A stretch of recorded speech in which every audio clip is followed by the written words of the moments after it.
We initially met Bridges when they reached out to us. They were looking to expand their investor base outside of the UK, and they identified 4 or 5 key investors in the US that share their values. One of the great things about the investment in the vinyl factory is it really encompasses so many different aspects of what makes Bridges a great investor. They're able to be catalytic in the regeneration of an entire area in the western part of London.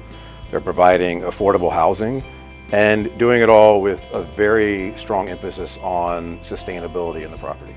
The old vinyl factory is a really important investment for Bridges. We're delivering relatively low-cost accommodation in a deep needs-driven market, which is affordable for a fairly significant proportion of the population. It's the old EMI record factory. It's where the gramophone was invented. It's where the CAT scanner was invented. It's where the radar was invented. All the Beatles records are printed here. It was a real centre for all of the new exciting technologies of the time. 3 years ago, this was an 18-acre derelict site, and through our hard work and that of Hub over the last 3 years, we've been able to procure a scheme delivering 243 housing units for Londoners at levels which are affordable, but at the same time generating very attractive profits for our investors.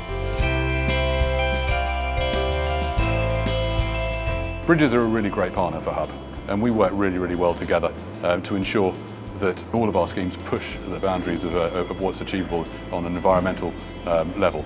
We're trying to create buildings that are positive for the environment, positive for society, and add value in terms of the health and well-being for their occupants, but also minimize an impact to the environment. We're very proud to be partnering with Bridges because they are one of the leading socially responsible investment firms in the world. And we can learn so much from them while at the same time providing great returns for the beneficiaries and also having a huge impact on society.